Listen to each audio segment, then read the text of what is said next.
Olá, eu sou a Jaque Richter e eu sou mestre em ensino de ciências exatas, professora de educação especial e eu tô aqui agora gravando esse vídeo para você e eu tô no Instituto Siddhartha, aqui em Cotia, em São Paulo. Eu tô participando da imersão em mentalidades matemáticas e depois de ter estudado muito a Joe Boller, eu precisava muito vivenciar uma imersão. O que é a imersão em mentalidades matemáticas, né? É um evento de formação de professores que pensam, trabalham e querem conhecer a matemática. E na imersão em mentalidades matemáticas, a gente se coloca enquanto aluno que está aprendendo a viver e pensar a matemática. Então, aqui no Mentalidades Matemáticas, a gente pensa como o aluno pensa. Então, a gente tem conversas numéricas, a gente tem algumas atividades das grandes ideias, né? Que vem muito da teoria da Joe Boller. E uma das propostas interessantes é que a gente troque. Então, se bate muito dentro da ideia, do trabalho de mentalidades matemáticas, que todo erro é bom. Todo erro é uma construção. Por quê? Porque o cérebro cresce quando a gente erra, né? Quando eu acertei de primeira, acertei uma questão, acabou, né, gente? Tá, eu aprendi, eu sei. Deu. Era isso. Percebe? Quando eu erro, eu penso, putz, eu errei. Não, deixa eu tentar de novo. Cara, eu acho que isso não deu certo. Deixa eu tentar de novo. Ontem, nós tivemos uma atividade que foi um desafio matemático, né? E no grupo de professores que estão participando hoje, esta semana, são 5 dias, são 40 horas de curso, tá? No Mentalidades Matemáticas, no Imersão. Existem outras modalidades de cursos do Mentalidades Matemáticas, mas a imersão são 40 horas. E nesse grupo de professores tem matemática do ensino médio, tem matemática de escola pública, matemática de escola privada, tem matemática do Fundamental 2, né, de sexto a nono, tem anos iniciais e tem educação especial. Tadá! Eu sou educação especial. Então ontem aconteceu uma coisa fantástica. Nós tivemos um desafio, uma questão de perceber padrões de crescimento em figuras, né, em imagens, que é a conversa de bolinhas, e dentro dos grupos, né, a Marina, que é a nossa mediadora, né, aqui na formação, ela nos organizou em grupos. Nós respondemos um questionário antes com o nosso perfil, então ela criou grupos. No meu grupo de trabalho, eu tenho uma coordenadora de matemática de anos iniciais, numa rede pública, aqui de São Paulo, mas eu não me lembro a cidade. Tem uma professora de Instituto Federal de Matemática, uma professora de matemática que trabalha no Instituto Federal de Panambi, gaúcha também, assim como eu. E nós temos uma professora de matemática de ensino médio, tá, de uma escola privada e que tem um laboratório de matemática, né, privado, que ela trabalha no outro meio turno dela, de Barretos. E eu, gauchinha, educação especial. E quando a gente começou a resolver, eu me senti muito como os meus alunos. Né? Eu brinco assim, eu me sinto como os meus alunos. Por quê? Porque as duas matemáticas estavam enlouquecidas e puxando N aqui e não sei o que nos padrões e eu fiquei olhando.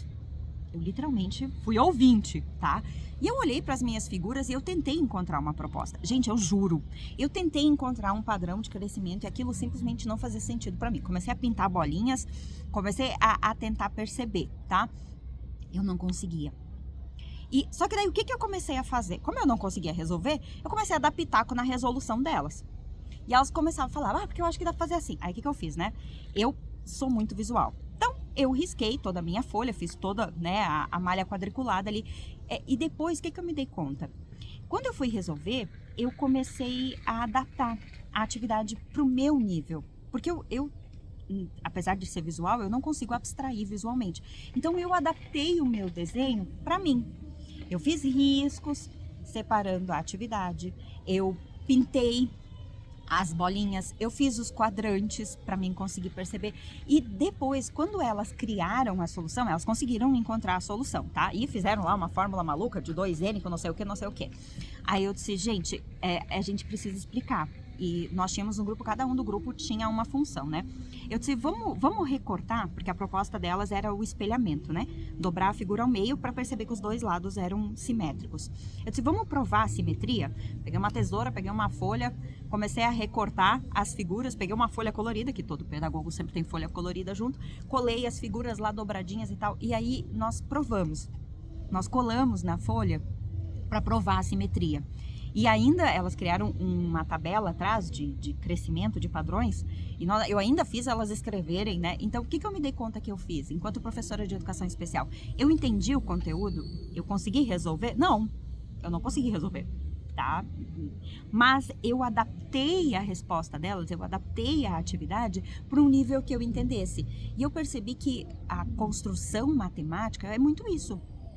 Porque eu consegui fazer matemática ontem, no meu nível, recortando para provar que era simétrico, fazendo linhas e colunas no meu quadrante. Então eu adaptei a atividade de forma que eu conseguisse entender. E o Mentalidades Matemáticas tem muito disso, eles falam de piso baixo, teto alto. Começar num nível baixo, e quem tem um desenvolvimento cognitivo maior vai subindo, e quem não tem fica ali naquele padrão onde consegue. Então, para mim conseguir perceber a simetria, a relação de crescimento dos padrões, eu precisei recortar, colar e pintar, e eu recebi a mesma folha que todo mundo. E depois, quando nós apresentamos para o grupo, nós passamos a nossa folhinha colorida para todo mundo ver e tal. E vários professores, né, vieram conversar comigo assim, tipo, que legal. Aí eu brincava, eu dizia, gente, isso é educação especial. Não que o aluno, e eu bato muito pé com isso, né? O conteúdo do aluno da inclusão precisa ser o mesmo. O aluno da educação especial tem direito, pela Constituição Federal, a receber o mesmo conteúdo que os colegas. Eu, ontem, fiz o papel de educação especial na minha mesa, tá? Eu fui a aluna inclusa da minha mesa. Eu não consegui fazer a atividade. Mas no trabalho colaborativo, com as explicações delas e com a adaptação do material, eu consegui entender o padrão de crescimento. Então, quando eu digo que o aluno tem que receber o mesmo conteúdo, não quer dizer que ele tem que ter a mesma aula que todo mundo. Entende? O conteúdo de crescimento de padrões que todos nós na sala recebemos foi o mesmo. Foi exatamente igual. Mas eu não consegui entender da forma que estava aquele conteúdo. Então, a minha atividade foi adaptada. O conteúdo é o mesmo, mas a minha atividade teve uma alteração de formatação, de espacialidade, para que eu conseguisse entender e resolver ela.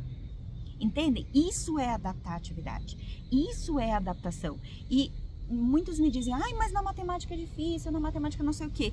E não é difícil. Só que o professor precisa conseguir pensar como um aluno. E ontem eu percebi, no meio de... Tem mais matemático do que pedagogo aqui, né? Então, no Mentalidades. Ontem, vendo os meus colegas e vendo como eles explicavam, o que eu percebi assim? O raciocínio dedutivo matemático é muito fechado. Já vai muito além, é muito abstrato. Não tem a volta para o concreto ou a prova de que aquilo é real. Entende? Porque para quem não entende a abstração matemática, tu precisa provar como aquilo aconteceu. Tu me dizer que a coisa se repete 2 vezes e tu pode botar 2n, gente, para mim não faz sentido nenhum. Quando eu não penso matematicamente, entende? Então, eu acho que, e por enquanto é um achismo, eu vou voltar do Mentalidades Matemáticas conseguindo ajudar muito mais na adaptação de atividades e entendendo muito mais como o meu colega, que é um professor de matemática, pensa. Porque o professor monta o conteúdo, muitas vezes, monta a atividade, né? E ele não consegue perceber que aquilo, para o estudante que tem dificuldade, ou para o estudante público-alvo da educação especial, dependendo das especificidades dele, não faz sentido nenhum. Entendem? Então, é isso que eu vim buscar. Eu vim buscar entender como a matemática pode ser construída para que eu possa desconstruir a matemática junto com os meus estudantes. Então, vamos aí. Vou lá agora. Agora começa o dia 2. Vou gravando vídeos aos pouquinhos, comentando o que eu vou descobrindo, tá bom? Beijo no coração, comportem-se.